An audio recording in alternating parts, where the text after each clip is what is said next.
Yeah. Just let me. It was so annoying because I'd have to check, and it's like it kind of ruins. It doesn't. It kind of does ruin the flow of conversation. If you're in depths of conversation with someone, A little bit, yeah. you don't want to be going. gotta get it. Gotta get it. Are we rolling a boat?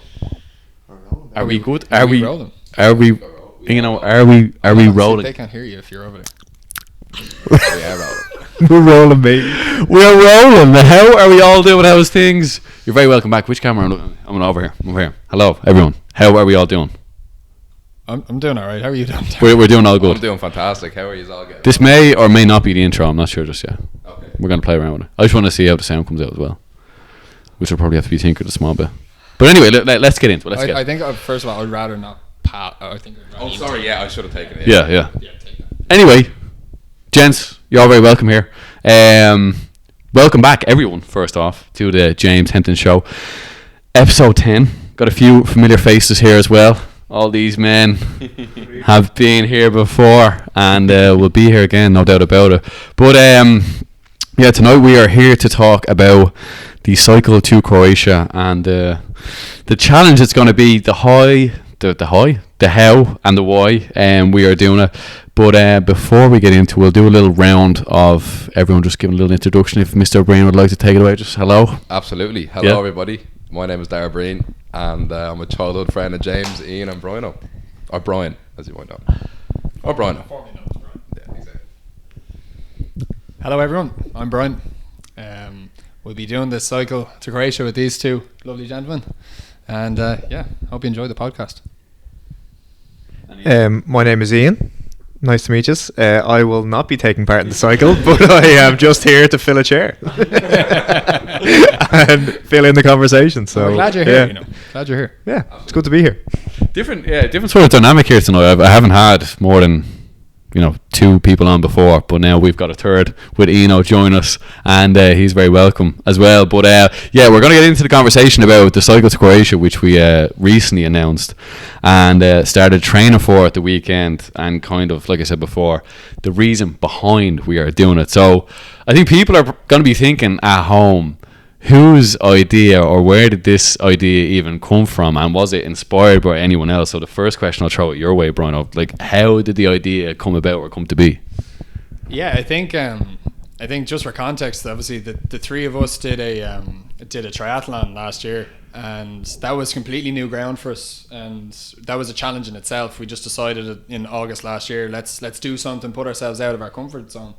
And I think the biggest findings we did it and we had a great time. I mean, you did quite well. We kind of just got through it, but yeah, better look next year, guys. I think the big, once we finished it, it was kind of this feeling of, okay, yeah, that was good, but realistically, we did that for ourselves. We thought we could do it. We did it, and we wanted to do something that was almost bigger than ourselves. Something that might actually make a difference. And then I think it was just myself and Dara, just one of the days we were thinking, what could that thing be? We didn't quite scratch that itch. And then I think it was just a case of, looking out. I think we got some inspiration. There was a few different sort of, challenges that we might have been inspired by. And yeah, it just snowballed from there.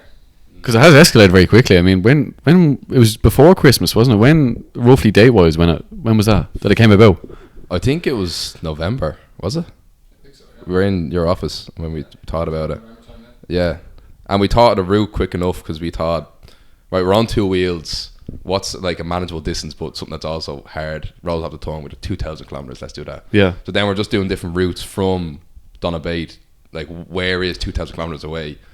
And we kind of said, right, we have to go across Europe, And it turned out that Croatia was in and around where 2,000 kilometers was. We put a route together on this online website that just has cycle routes, put that together, so then it was like, right, cycle to Croatia, let's do it. And then the 2 weeks came from, we were wondering what would be a real challenge. Yeah, a big challenge. And then we were kind of hemming and hawing how long would it take. And then I think the real pusher was my 2 weeks for annual leave. I was like, right, let's do it. Do it for 2 weeks, like. And then with the voice, taking no days off. Yeah. Exactly. Yeah. That's brilliant. Like too, yeah. Like I remember when you came to me originally with the idea, I was like, Jesus. I was like, this is crazy. You know what I mean? Because like in the context of it, it's like 150 kilometers. Like, I've never really cycled all that much ever in my life. I mean, with the triathlon, it was only, I think it was 20k in the bike. 20 kilometers, yeah. But that happened very quick. And like to do 2,000 kilometers, it's gonna be a push, because it's gonna be 150 every day for 14 consecutive days, which is it's definitely a challenge. And it's kind of dawned on me, I suppose, with the weekend gone by. We got our first bit of training, which was great because we hadn't been on the road just yet, and it kind of filled me with a bit of confidence, because we chalked up just in and around 60k, and I got this feeling that came over me of confidence. Like, I think, yeah, we can definitely do this. There's no doubt now in my mind. After I know one training session, we've many more to go, and there's going to be a load of hurdles to jump through, because life's going to get in the way. Whatever our training, whatever our training schedule is, life always just finds a way to, maybe take you away from it small bit. But it's obviously a priority of all of ours as well, because it's for a good cause, and it is. If I was someone watching in on this, I'm going to say it anyway, it's a big deal, you know what I mean? And it's putting a lot of goodwill out into the world as well, which is something that the world needs. So the cycle is, what is the destination in Croatia? I think we've picked the town of Pula. Pula. So when you do 2,000 kilometers, you only just enter Croatia, so we won't actually be able to go down much further. Like Dubrovnik was an idea, like Dublin to Dubrovnik, and people have done that route, but that would be it would just be like, by the time we get to Croatia's border, we're going to be absolutely gassed. So it's like, let's just get in and get it done almost. But yeah, I think what was interesting, because when we obviously had the idea, we got excited by it. But if you look, like I remember looking out at this, I was like, okay, well, if we want to do it for charity, it'll have to be interesting. Like, we can't just think it's exciting, it'll have to genuinely be a challenge.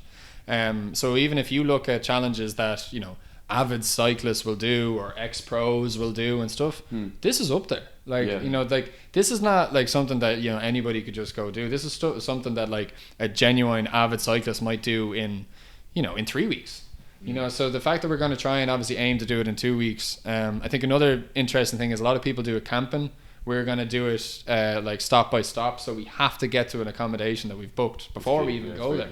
Because we're doing that to try and, like, maintain momentum by able to get a good sleep and be able to really go at it again. Because a lot of people will camp on the way, so they can just go, I'm tired today, let's camp here, regenerate, go tomorrow. Whereas we're like, no, our bags are already at the next destination. We are there. We have to get there, which is really exciting. I think that'll really help us, sort of push ourselves every day. But it's great having that, because you're like, it's great having that, because you're shortening down, like, the bigger challenge into smaller pieces. It's like every day it's only, I'm saying it's only, but it's 150 kilometers to get to that hotel. And when you get to the hotel, then you get to rest, you know what I mean? And I suppose it's the only thing we'll be doing for 14 days, so it's like priority. We're not doing anything else. It's just cycling, and we've got to get it done. And it goes to show, you said, like, it is a monumentous task, you know what I mean? It's a big task, but the thing is, it's like, we've got time on our side. I think that's one thing that's really in our favor, is like, we have the best part of, is it 9 months more or less? It's gonna be the beginning of October. We've got 9 months on our side to get prepared for this, and I mean, why can't we do it? 9-month training camp. There should be no reason why we don't do it even in a shorter amount of time, you know what I mean? Could possibly happen. Yeah, I don't know. I think the interesting part, and obviously it needs to be said, like, we don't even have bikes. Like, I mean, we're borrowing Eno's bikes. No, but it's true. It's true. Like, it is the truth, because, like, we're starting, like, the challenge starts before you even hit the road with us. You know what I mean? Like, I mean, it's it'll make good viewing for when the Netflix documentary comes out. These boys didn't even have any bikes. But, like, I think that's one that we have to, like, almost suggest, like, the challenge itself is the challenge in October.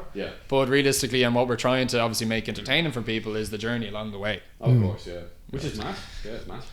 And what's the ramp up going to be like? Are you going to kind of slowly get into a 150 kilometer day of cycling, or is it going to be kind of work up stages, and then maybe do like a 3-day trial, or do you know what I mean? Like, how's it going to there's the thing. So we're trying to figure out what is the best way to train. So we want to ramp it up. We can't start doing mad distances. Now, we did do 60 kilometers with the first one, but we won't be doing that every day. So the rough schedule is, so it's basically February now. So February till May, we're going to be training 3 times a week. We're going to have a light session, a medium session, and a hard session. So it'll be Tuesday, Thursday, Saturday, or whatever it would be. Bit of mobility in there as well. We have to throw in a bit of mobility. Keep the joints loosened up. Mobility is mobility. The recovery is going to be key. 100%. Exactly. Yeah. So we want to we start off three times a week, and as we go through the months, the cycles will get longer and longer. So we might be 1 hour, 2 hour, 1 hour, and then a few weeks later it might be 2 hour, 3 hour, 2 hours. So we go through there until May, and then from May until the challenge or coming up to EP, which we'll mention later on. Yeah. What we will be doing is every second week, every fortnight, on the weekends, we're going to go for a 3-day cycle, and we're planning on cycling to different locations across Ireland, because in 3 days, obviously, you can cycle across the country. We'll go all across the country, and we'll get 3 days of cycling in, which will prime our legs for the 14 days. As I say, if you're training for a marathon, you don't run a marathon beforehand. So we want to have a load of consecutive days in a row of cycling, and then we can use that as an advantage to kind of make little events to where we're going, maybe get in contact with cafes or something like that where we're going. Spread the word. Yeah, exactly. Coming to the town here, let the people know, man. Yeah, you're dead right. And I think Eno asked a good question there. It's like, how are we going to build up to it? It's really important, and I think you mentioned it there, like light, medium, and hard sessions. I think one thing that'll be key is like, what target are we hitting every session as well? Like in the weekend we done 60k, and maybe like a 3-day cycle, it'll probably have to be in and around that 150 mark, maybe most days, or at the beginning maybe not, but getting closer to the time, it'll have to be ramping up towards that, because if we don't prepare for it, we're gonna fail for it, you know what I mean? Or we're gonna fail. So as the saying go, if you fail to prepare to fail. So exactly, yeah, it won't be happening with ourselves. But I think the train's gonna be interesting, and I was saying to the lads, because we're sitting down on the weekend after we just done the first half of getting to the Summit of Hope, and I was saying, like, we need to do something that people take note of. And I was thinking, like, recently there was a big cycle from Mizzen to Malin. Yeah. Malin to Mizzen, and they done it in, some of the guys done it real quick. I think, Brian, you were saying 24 hours. Just over 24 hours. Did it, yeah, which is incredible, and that's a challenge for ourselves. Imagine we could do it, obviously, to match that time or try and better that time, and just trying to make challenges for ourselves so we improve. You know what I mean? Looking at what someone else is doing, going, oh my god, that's amazing. But we're trying to get up to a level of fitness that is, like you said, man, like people that are avid cyclists, this is difficult to do. So we've got a lot of training to do, but we're willing to put that effort in, and I think with that will come great success. And obviously, like Bruno was saying, we're doing it for a reason. There's charities behind it. So the next question I was going to guide the conversation towards is, what was the reason behind your charity of choice in particular, Das? My one, well, it's probably the least personal from you two, because I know you have had personal reasons why you're picking the charities. I suppose I picked mine because I thought I saw Lauralynn recently just advertised, or I think it was some sort of event, and just the idea of a children's hospice is heartbreaking, but also unbelievable that people are actually are working for that. And I've found out that Lauralynn is the only children's hospice in Ireland. So put it in that perspective, I know you were going for different charities, and I think there's a big opportunity here to, as you said, if we're doing positive, if we're spreading positivity, not to sound cringy, but if that's what we're doing, it's such an opportunity that if we have a lot of kids in the ward, we can go in. Obviously, we were planning on visiting the ward to meet the kids, to meet whoever's or everybody who's working there, and there's little opportunities we can involve the kids. So one of the reasons Brian actually came up on the cycle there at the Bray was we could perhaps get them to make drawings, and we could get the drawings printed on the bikes or printed on our t-shirts for the charity. Get the kids involved during the training and during the challenge itself. We'll be sending videos to the kids. That's a good point, man. Trying to make as many people, trying to get as many people involved in what we're doing, because it's much greater than just ourselves. Obviously we understand there's going to be a lot of tension and attraction, but we're not doing this to get and I know this might be a byproduct of what we do, but to get a massive follow on social media, because we do want to raise awareness for these charities as well. But we're not self-seeking this this internal validation or this ego that we want to inflate. we're doing this because we want to spread light on what the charities are doing as well. But obviously for ourselves, the challenge is massive. But it's like, can we make it more aware of what's going on with these charities? And you gave a great demonstration trying to get people involved, or trying to get the children involved in having their own touch towards what we're doing. Exactly. I think that was a great idea, Brian. And just as you were saying there, that's a great way to get more and more people involved. And this is what we're trying to do, is trying to build momentum, trying to get this gravitas of good energy coming towards us, and we keep on spreading that out. And I think with time, we're at the beginning or towards the end of January now. It's like coming to the beginning of Feb. I know month by month it's going to start scaling, and yeah, looking forward to see where it goes. Absolutely. So Brian, your reason, because yours is probably the most personal out of all of ours. Yeah, well, I think I don't know if we've mentioned it before. So obviously there's the 3 charities that we have that we're doing this for. So it's the Lauralynn for yourself, Daz. I mean, for yourself. We're all working on the same team. Yeah. But the 3 charities are the Lauralynn, Mental Health Ireland, and Diabetes Ireland. Yeah. And we all sort of almost champion each of them, but obviously work for the same goal. So my one is Diabetes Ireland. And I think it's always, and even just when we said it so far to the people, I think you can almost see people going like, oh, I that's the interesting one to choose, because it's not one that takes a limelight.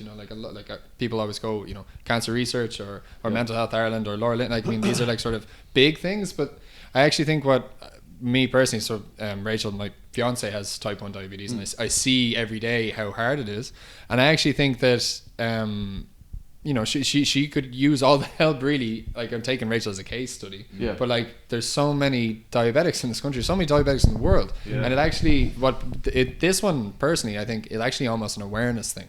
I would love to just use this whole challenge as just spreading awareness for it. Because you've seen the difficulty of it. Exactly, because I see how hard it is, and then also it's like, okay, well, there's type 1 diabetes and type 2 diabetes, and they couldn't be further different. Like, they're so different. And then it's also a case of, well, hang on, it's not just a dietary thing that people have to stick to. This actually has huge implications across the rest of their lives. It leads to so many different illnesses that could end up, cutting someone's life short if not managed, and it's the managing that's hard. Like, things we take for granted, just, we went out for food there yesterday, came back from Host or whatever. Like, if Rachel was, or anybody, if diabetics do that, they have to worry about, okay, I've exercised, so my sugars are going to go down because I've exercised, but I need to eat, so my sugars are going to come back up. I need to take insulin, and taking insulin through injection or pump is awkward in public, and there is so much in just the eating, and we have to eat to survive. So I think I would just, if I was to do anything and try to provide benefit, I just think that this charity, this amazing charity, needs support from me personally. So that was why I thought, if I'm helping no one, I might even just be helping spread awareness. Exactly. And I think the charities seem to have really, really reacted well to the fact that there's 3 of them. That was another worry I had. It was like, they hadn't done something like this before, had they? No, I don't think. Well, I mean, I'm sure they've collaborated before, but I think in terms of a 3, that was like almost a new step for them, because who's the boss was another thing. It was like, but it's actually spread resources. It's like, the Mental Health Ireland have a great contact with Blanchardstown or whatever it may be. Oh, hang on, okay, you look after that, and it's just been amazing working with them, because all they want to do is help us, create, help us to help them. Exactly. It's been a great experience, and I think so far, and it's only just really begun, and I think really we're just going to go from strength to strength as the months go on, working with them. Never mind the cycling. The cycling is our responsibility. But realistically, like you were saying, the more people, the more backing and the more sort of following and stuff we can get, the more attractive it is for people to get involved and to sponsor us and stuff like that. So like you were saying, if there's 3 charities there, like, it's not all like you were saying about you each have one, but it's all working together towards the goal, and it only creates more of an incentive for people to get involved, donate, whatever it is. But definitely having 3 charities on board is only good. It's more relatable as well, because you have it, like, people tend to advocate for things that they're affected by, and that's why, I mean, cancer affects like 1 in 2 or something like that, so that gets a huge amount of funding because it affects a huge amount of people. I mean, the Lauralynn, please God, that doesn't affect that many people, but it does, but it still needs support. So I think that seeing that the C2C challenge is going to equally distribute everything that we get, we're kind of ensuring the charities that we think get support. Yeah, kind of way. 100%. You touched on a good point there, Brian. Like, it's really interesting all the charities come together. And one thing I've noticed from the 3 or 4 Zoom meetings we've done so far is, positive feedback and getting encouragement it's like it creates such a feeling inside you, because it's like you're not alone doing this. There's people that actually want the best for you as well. And when you get surrounded with them sort of people, it's like it's infectious. You know what I mean? And it almost puts you on a pedestal in terms of, people are really looking out for you. And I mean, like, how many so far like arrangements for cycling in different places, such as I think Blanche was one of them. Yeah, Liffey Valley, I think. Yeah. Liffey Valley was another one, and then the possible, helping us out in regards to nutrition. I know that's a big thing for yourself, Daz, because you we don't want to whittle down to nothing. Exactly. And even with the weekend gone by, I think it was how many calories did we burn off? Because obviously we're all very similar body types as well. Yeah. Little skinny ectomorphs. Yeah, exactly. I stuck it on Matt. We've got none left. I've got nothing left. Look, we can't lose everything that we've built over the last 2 years. So we can't. No, we can't, and we're not going to either. Yeah, I stuck it up and Matt my run, the cycle up the Holt and back, and each one was obviously it's an estimate, but it was 760 calories or 780 calories. And I was thinking, Jesus Christ, that's. Yeah, each way. Yeah. So was it? So 14. So 1,500 calories for a 160 kilometer cycle or 55. And if we're just thinking, if you extrapolate that, like 150 kilometers. Like how many tablespoons of olive oil is that? Oh, God only knows. Yeah. So Dara's picked up the nickname already, Don Carlos. He's known for grabbing. He's known for going home, grabbing a bottle of olive oil. Go up him. I'm coming across as a weirdo here now, but no, he's on the winner. I started doing a small bit of this as well. Yeah, I'm telling you. So it's hard to put on weight. Never mind cycling, like those number of kilometers for training. So looking for ways to get calories in, get clean calories in, and it seems olive oil is one of the answers. Yeah. So a tablespoon of olive oil is 120 calories. 4 tablespoons. That's something else. Calories. That's the near the cycle. So. Got to get myself a bottle of Don Carlos for the challenge. Definitely so. Maybe probably a weekly bottle of that as well. A weekly bottle, yeah. It's lovely. Olive oil is beautiful, man. It's nice with a bit of that on Bacchus Bjork sourdough bread. Bit of sea salt in there as well, man. You're dead right. Yeah, plug. Yeah, definitely. Yeah, 100%. I was plugging them there. Shout out to Carl. And Don Carlos. And Don Carlos as well, if you're listening. At home on the couch checking in. But, we skipped by your charity. I was going to come back to it. Yeah, so I'm representing Mental Health Ireland, and the reason I'm representing them is I'm mental health trained. I went over to Scotland to study mental health nursing, and done that for 3 years. Worked as a nurse for a year before coming back home and going into the personal training side of things. But yeah, I decided to represent them because I think, everything starts upstairs. Everything is about mental health. And one thing I've realized just from training people as well is that it all comes down to psychology. Everything is about psychology. It's about just how your mind operates, how your mind works. And I was thinking about it a lot recently, even because I knew obviously we were going to have this conversation. And this whole, the concept of heaven and hell and where do you go when you die. And what I'm starting to believe more and more is that heaven and hell are here on earth, and where it happens is in your own mind. You could either be in heaven or you could be in hell, and it all comes down to your perception and your way of thinking. And what I kind of want more people to become aware of is, creating more awareness around mental health and just the things that we do that benefit our mental health. We're advocates for looking after yourself physically, getting into cold water. All these things benefit your mental health. We've touched on a bit of Wim Hof breathwork before, and I think even what we've created over the last year and a half, and there's obviously a few more guys to go with this as well, is the sense of community, the sense of belonging, the purpose we have now in terms of the challenge that we're doing. This is a purpose. Yeah, it's a real purpose, and how important that is to have in life. And I don't think enough people know about it. So it's something that I definitely want to bring to people's their own awareness as well. As just everything starts with your mental health. Everything starts with the thoughts that are in your head, and how can you make that a better place? How can you create that into, it could either be a garden full of weeds, or it could be a garden full of flowers. And just personally, from a personal standpoint, what I want to do is really hone in and focus on how can I improve people's mindsets on a much wider scale. Because, you know, I take a lot of pride in my work, the work I've done. I'm lucky enough to be surrounded by 3 great men that I've worked alongside this past year. And I felt like, I hope I'm right in saying this, that got you to a better place mentally as well as physically, because there's so much that's in it. But I want to do this in a much broader scale. I want to, what I learn, or what I've learned myself, what I know, I want to just get that out there more and more. And with this new page, with the CYCLE2CROATIA page, it's like, it's almost like a new beginning. It's like a fresh piece of paper. It's a new start. You could just, it's almost like you could just be someone you've never been before. And I think over the last year as well, I'm starting to express myself more and more online, which takes a bit of doing as well. But I think this is even like a newer beginning of the new beginning, if you know what I mean. So that's the reason behind why I chose Mental Health Ireland. And yeah, I just want to, like we're all doing, trying to help as many people as possible. That's the reason behind it. And I think what's really exciting about the Mental Health Ireland one, because like, I mean, I love all of them, right? So it is a team thing. We can almost forget that we've chosen each one. That's over now. We're all working for each of them. But I think, you know, when we're supporting the Lauralynn and what they do, but unfortunately what they do is sort of just, it's going to be a constant thing that is never going to, they will improve their services, but that is something they're constantly going to have to deal with. And same with Diabetes Ireland, like hopefully we would like to see that a lot of research comes in and they might be able to, you know, almost like cure it effectively and come up with solutions for it.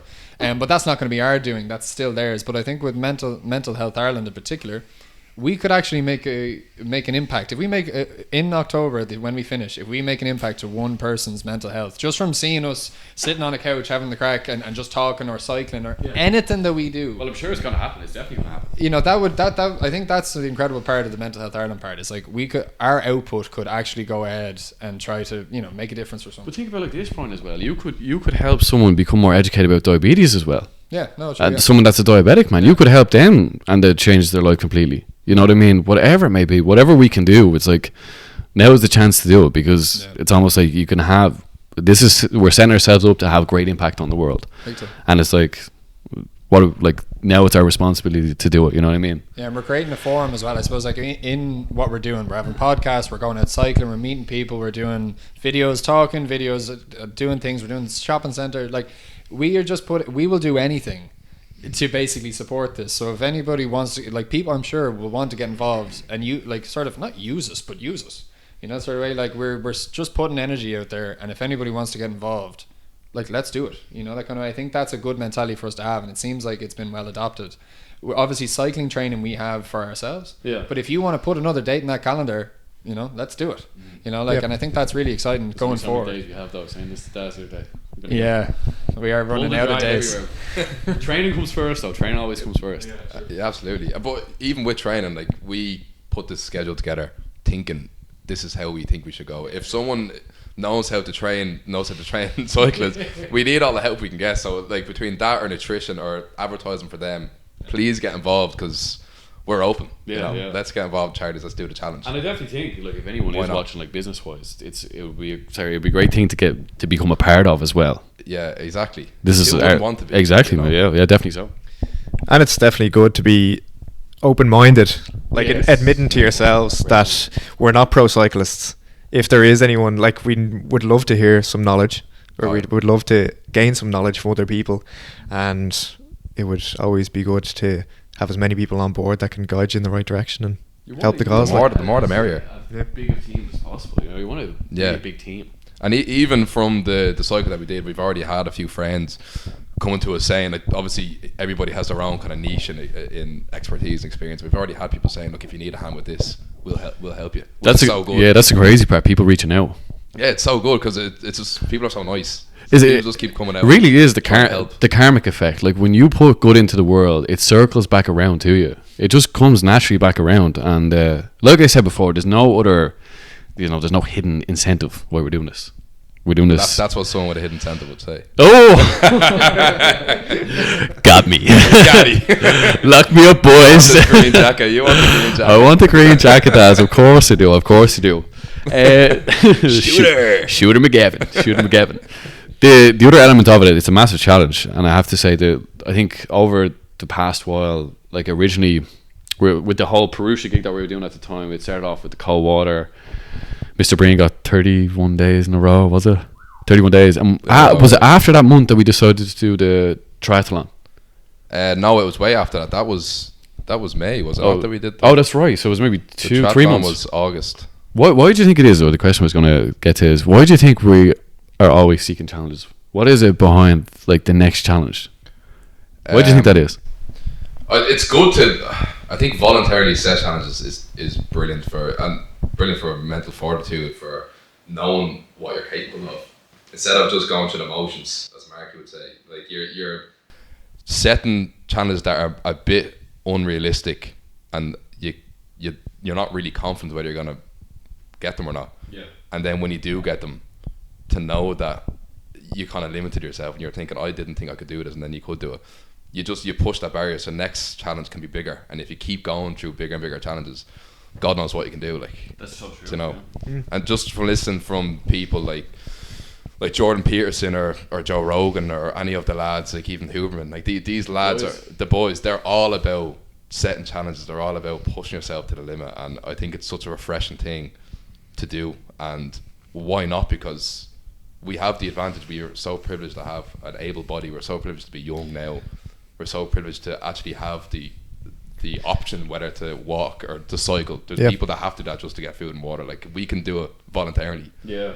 So why not do it? Like, and like the last year or two, I suppose, you've kind of been building up like habits, things like that, setting small goals, and every day trying to come up with things to overcome and adapt to whatever. But I think having a huge goal like this is great, because you can set those goals daily, and at the end of it, then it's a huge accomplishment and a huge thing you've come up with. So that's it. That's what. Yeah, and having just the accommodation every 150 kilometers, at least we can break it down into smaller steps. So it's not we're going to Croatia. It's today we're cycling to Paris, or we're cycling to. Like, it's going to be 9 months of goals and smashing goals and leading up to it. Yeah. Else works towards a bigger goal. Yeah. Big time. Yeah, big time. And also. Yeah, you probably have like even just it'll bleed into other bits, you know, that sort of way. Like, we've all been parts of like football teams or Gaelic teams in the past, and there's always been this, like, you know, if you have a match Saturday morning, your Friday night is changed because you're Saturday morning. That's the only way it should be. Look, you take it easy, you get good food in, you go to sleep early or whatever. This is like, you know, 3 times a week we're going to have matches, effectively, you know what I mean? Because it's that important. It's not like we can just go through the motions when we train or when we cycle, because literally there's, you know, for example, there's kids in Lauralynn literally, like, you know, sort of riding on this. Yeah. Like, so I think that would be a really interesting thing to see how our lifestyle can change. That's a good point, man. You got me thinking there. If we don't get it in 14 days, what should we do? Oh, how disappointed would you be? No, yeah, don't come home. We'll just all move to Croatia. Everybody waiting at the finish line and just not there. Cycling around Croatia. Yeah, imagine, because it's like, obviously it's not on our own terms because we set the challenge out, but it's like, what if we don't get in 14 days? Because I was being overly ambitious there, going, oh yeah, we'll get in probably 12, 13. We should say something now that that's a bad idea. That's a bad idea. But the combination keeps us on our toes, though, because like, how could we not do? If we don't get there by 14, we've missed a stop. You know what I mean? Or sorry, we've stayed in one place for too long. You know, that sort of way. So I think that makes us, like, forces us to go. And I think what's really important to say as well is, like, we're not racing anybody. No. You know, we have a speed we're trying to aim at, right, that we could do 150 kilometers. Like, I wouldn't mind if I like finish first. And like, if Brian of Dark come set, I don't mind. Like, do you not remember? And we don't. Yeah, be a rat race. Me and Dad's waiting for you at the top of the hill on Saturday. You know what I mean? We did actually, yeah. This is behind you. Taking videos. Yeah. You need footage, boys. You know how it is. All about content. But you're right, though, Brian. It is a sacrifice. Like, you're giving up, I suppose, a lot to reach a higher good, and that's what sacrifice is all about. You give up something now to get to a better place, and obviously what we're doing is a much greater place than where we are now. You know, what does it mean? You miss a few nights out.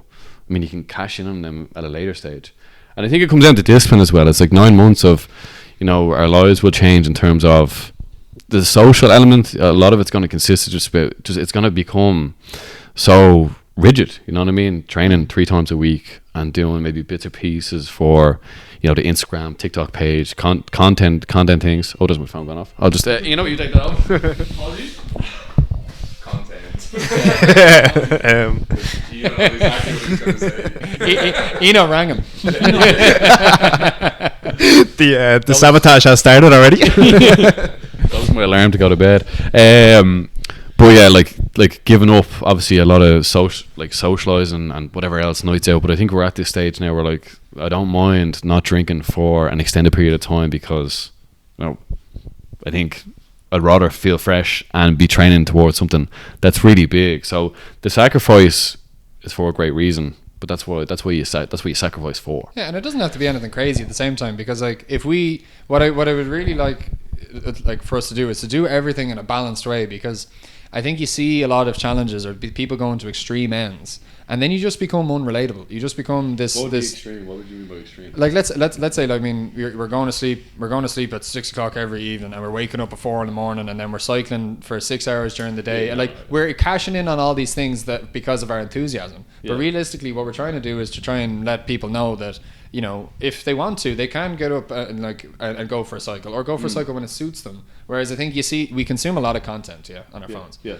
And I do tend to see a lot of like extremists as like, I wake up at 4 in the morning and I have my first day before you even eat your breakfast. You know, that's not what I'm after here. You know what I mean? It's like, Yeah, we're not going to come across like that though. yeah, no, we're not. no, we like- wouldn't. But I think as long as we couldn't, like, I'm not getting up at 4 in the morning then.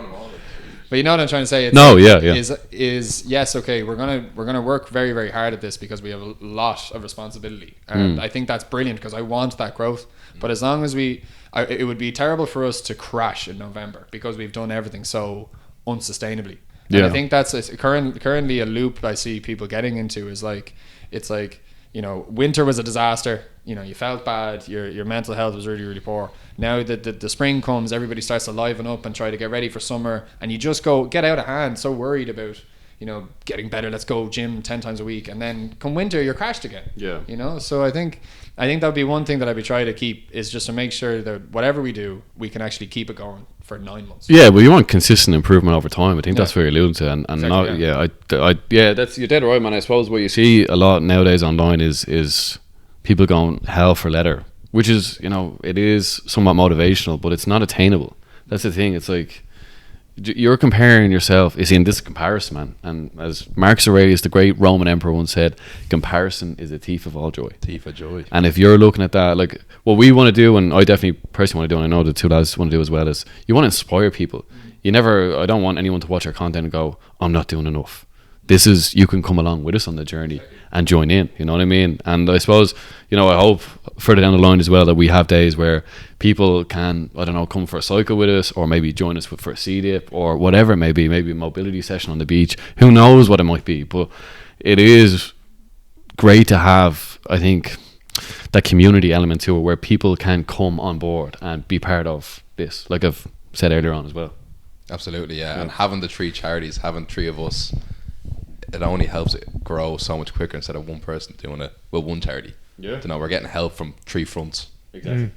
You're dead right. And I think what you were saying about I'm blank. Fuck. It's about the charities. The About watching other people's. Yeah, content. sorry. Yeah. What I was gonna say, when you were talking about doing something, you know, over a period of time, like working up towards it, like it's not going to be like you could go out tomorrow, get 3 bikes, and absolutely destroy yourselves for the next 14 days cycling to Croatia. But it's not about we're going to do this mad challenge, and we actually were able to do it, like David Goggins. Yeah, you know, yeah. it's about the next however many months building up a lifestyle and a regime and stuff like that, where you're able to go and do something like that. Like it's a huge goal that you're able to build up to and overcome. It's not rushed. and not drill our bodies into the ground. Like we want to be able to walk after it, you know, and Yeah.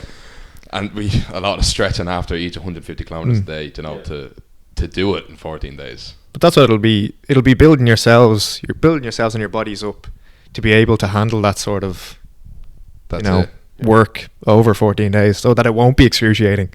You'll be able to manage it, and then it'll just, all the work will be done, and you'll be able to enjoy the scenery on the way. Yeah. Fact, yeah. And enjoy it. Enjoy the scenery while we're doing it.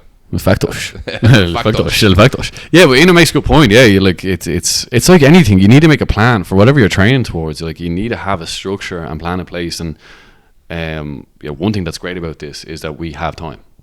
We've got a plan, thanks to yourself, Daz. It's kind of mapped out our journey, and I'm sure it's going to change throughout as well. Yeah. You did touch on it earlier on.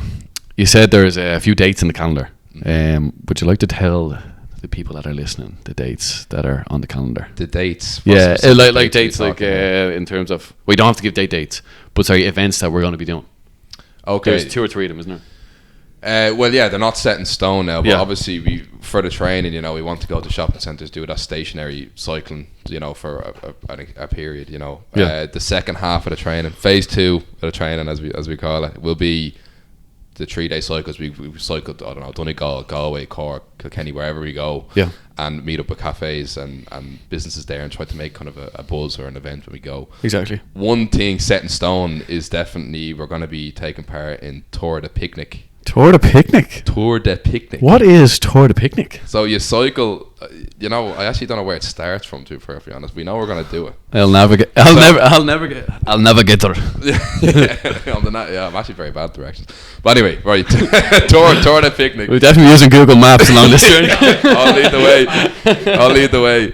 So Tour de Picnic, essentially you cycle to Electric Picnic from a start line, and when you get there, you get a ticket as a reward, and there's a bus that brings all your bags and whatever else you have going. So we plan on cycling Tour de Picnic and do some sort of like a raffle for the tickets. So we have tickets. We hope to do some sort of an event in the picnic. We're going to reach out to those. Maybe get some stage time, who knows, to try and just promote the event, publicise it. Publicise the charities, publicise the event. And consider we have the tickets, we want to raffle the tickets that we cycle for, raise more money. Exactly. It's all about raising the money for the charities and raising awareness. So that's one of the events that's locked in the calendar. We need to see where it starts, but it's locked in. I think that'll be, is it 2 weeks out before we plan? Because roughly they haven't set in stone the date just yet. Yeah, so it's going to be at the beginning of October, or kind of first week of October. And it's mostly to do with the weather, to be perfectly honest. We obviously do it during the summer. You'd be very warm going down through Europe, and then getting into the winter, we're going to be going up across the Alps. Get very, very cold around the Alps. So that's a big... And what's the gradient there? You've touched on it before. What was the gradient going up the Alps? So we've been trying to find a route. Now we're going to reach out to a couple of people who cycled for Lauralynn. They did Dublin to Dubrovnik, and we're going to try to talk to those about the route. But the route across the Alps, it's very hard to find. Well, we've been finding it difficult to find a route that isn't a ridiculous climb. So there's a lad who Brian knows through work, who's an avid cycler, and he was telling us that it's 100. What is it? What's the climb? I think as long as you don't do, is it 1,000 meters up within 100 kilometers? So you don't, that was it. So you don't go, for example, if you're at sea level, you don't, like if you go to 1,000 meters above sea level within 100 kilometers, you're fine. But sure, when we started looking up the routes, it was saying you were going to do 1,200 meters up in like 40 kilometers, which is how steep it's going to be. So I think navigating the Alps is going to make or break us, basically. And thankfully, like you said, there's people that have done the route, and hopefully we'll just emulate them by getting through, sort of the most manageable section, because we don't have to go any particular way. That's the other great part of this. So I think, although there's some beautiful, the Tour de France is in the Alps, we're going to go through some amazing, hill climb stages. Maybe we can give some of them a miss if it means that we're going to make it. I have this image in my mind that it'll get too steep for us to cycle. We just pick the bikes up and start walking. Hiking. We'll do it if we need to do it. We will. We'll have no other way. Exactly. Yeah, I think that's the most, we've never, and especially time of the year. I think you mentioned, you touched on the time of the year that's going to be. Well, I mean, okay, so we've moved it to the sort of the first week of October, but we're still gonna, by the time we get through France, it'll take us like 7 days to get through France, and then we're at the foot of the Alps. Just come into Switzerland at the foot of the Alps, and we're 7 days in, wrecked already, and it could be raining, it could be soaking wet, it could be freezing. And we have to go and do this. Now, what we're going to do is, so we break up the 150 kilometer per day rule. That's obviously a generalization. I don't think we'll be able to do 150 kilometers per day in the Alps. we'll probably have to rein that in because it's going to be so hard to do. But what was a really interesting point, and this is the sort of stuff we're learning all the time, is the climb's one thing. Like, the climb's hard on your body, but when you're going down that hill and it's cold, you might freeze. I'd never even consider that, because you're not pedaling. Like, we'd had a little sample of it going down from Hoth. You're not pedaling, so your body's not actually warming itself up. You were getting freezing cold air blown at your face for kilometers on end, which is an interesting thing. So it's a case of, when we get up there, it's pull over the side of the road, put the jackets on and the woolly hats, and then fly yourself down. But yeah, it'll be like nothing we've ever done before. Yeah, that'll be extreme. I don't think there's anything that really kind of prepares you for that, is there? Like, how would you prepare for what you face when you come and face the Alps? The best we have are weekend cycles across Ireland. Yeah, might head to Galway for a bit of rain or something. That'll be about it. Yeah, I think the Wild Atlantic Way would be something that we'll be frequenting. Hopefully, it gets pretty windy out there, so that might be able to create some resistance. Like, there's nothing harder than cycling in the wind. Oh, jeez. Yeah. We're taking a pause. We pause cameras for a second. You fire away, bro. We're gonna wrap it up soon enough. You ask a question or two. So what were you finishing up with? Do you want to go from there? Okay. I don't know. So Daz, you were saying about, like, you know, or you both were saying about coming down the Alps or whatever and having, like, woolly hats and everything. Like, is there going to need to actually come up with some, like you're going to need some equipment for this? You know, it's not just going to be a bike and 3 lads. It's going to have to... Oh, jeez, I've been attacked by a fly here. So we have to end the podcast right now. But, you're dead right. Turn off the lights. But basically...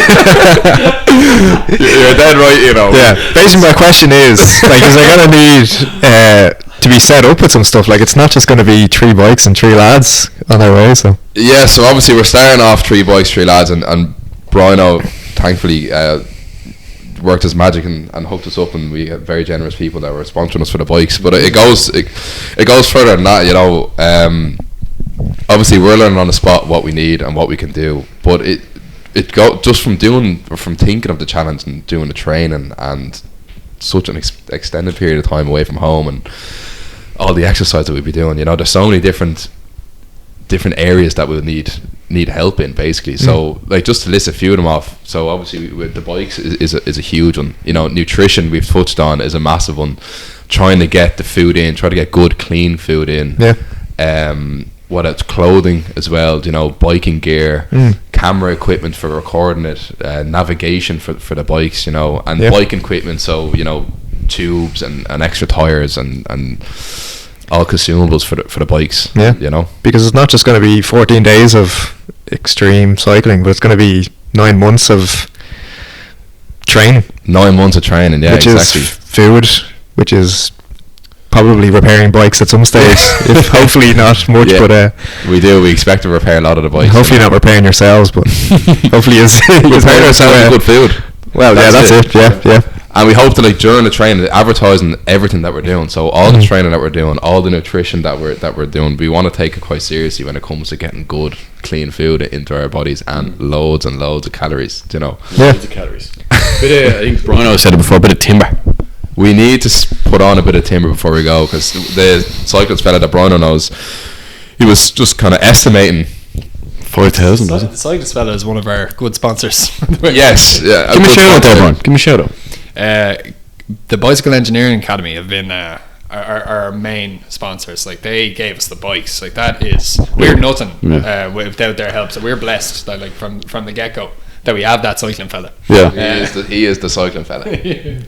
But he was thinking, you know, we might be burning like 4,000 or 5,000 calories on the day. So each day, never mind maintenance calories. So, you know, it's food and maintenance for the body, and nutrition and hydration is going to be so important. So we need all the help we can get with that, you know, for sure. And just all the other equipment that I mentioned before. You know, definitely so. And I don't even touch on it, but what is the number that we're hoping to raise? Big number. Very big number. Very big number. We're aiming for 60k raised between all the 3 charities. Now 60 G's. I've said it to a few people. I know you have as well, and some people kind of laugh at it. Listen, if a goal doesn't make people laugh, it's not big enough. Exactly. Dead right, bro. And why can't we hit 60? Why can't we go more than 60? Do you know? Yeah, definitely. Like, I mean, €60,000. It's a lot for when you get started, but thankfully, like you say, we have time on our hands. And I think I mean, I've taken a lot of inspiration from the chemo king himself, and he has such a brilliant way to do it. He's going to raise the most money for charity probably ever raised by one person. That's his goal, and he's an amazing inspiration. But I think it's a case of, if we do this right and we do the right things and we create enough of an attraction, then it's the fire will start with the people we know that just want to help us. But really, the flame will really kick off when it's businesses that want to get involved. If you have your own targets as a cycling club, like, why not come in and do a C2C? Why don't we become the charity, the charity challenge for the year? Every cycling club in the country can come and do C2C during the year, that kind of way. Go raise money for our 3 charities. We've got 3 great charities, So if you're a cycling club, get planning your charity cycle and get planning it with us. We'll do it with you if you want, that kind of way. So I think that is really where we go, and we take it up a step from just 3 guys trying to raise money on I Donate. It's 3 guys that have created a common goal for everyone. If you're doing a charity bingo night, do it for C2C. We don't mind. Like, we have a goal, we have a target of €60,000, and we're going to smash it. Yeah, that's the end of it. And hopefully we'll reach 600,000. Yeah. But I think well said, Bruno. I think we've covered our bases, and we've been pretty clear in the message. I don't think there's anything else to add. One thing I thought was we found very interesting, and I think people will also look in, probably have the same revelation. A cycle like this has been done before, like the Dublin to Dubrovnik. We went into this thinking we've had a brainchild here. We're the only people who've ever had this idea. And then we start talking to the charities, and they're like, oh, well, that's a lot like the Dublin to Dubrovnik challenge from last year.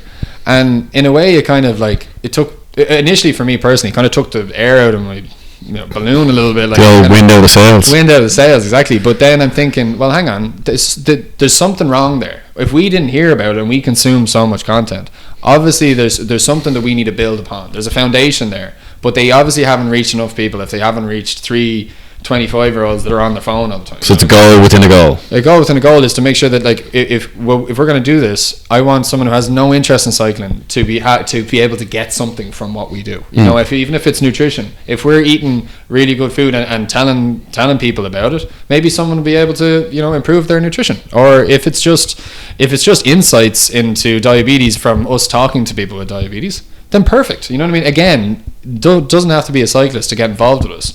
I really hope that what we do in the next 9 months leaves a mark for just the whole like everybody. Yeah. Not just the cycling community, not just people that know what's happening, like all of our friends and family. This is a case of C2C was a big deal, and I'm glad that I was a part of it. Yeah. That kind of way. Yeah, maybe it never ends as well. Exactly. Jesus, who knows what it could turn into? Everest.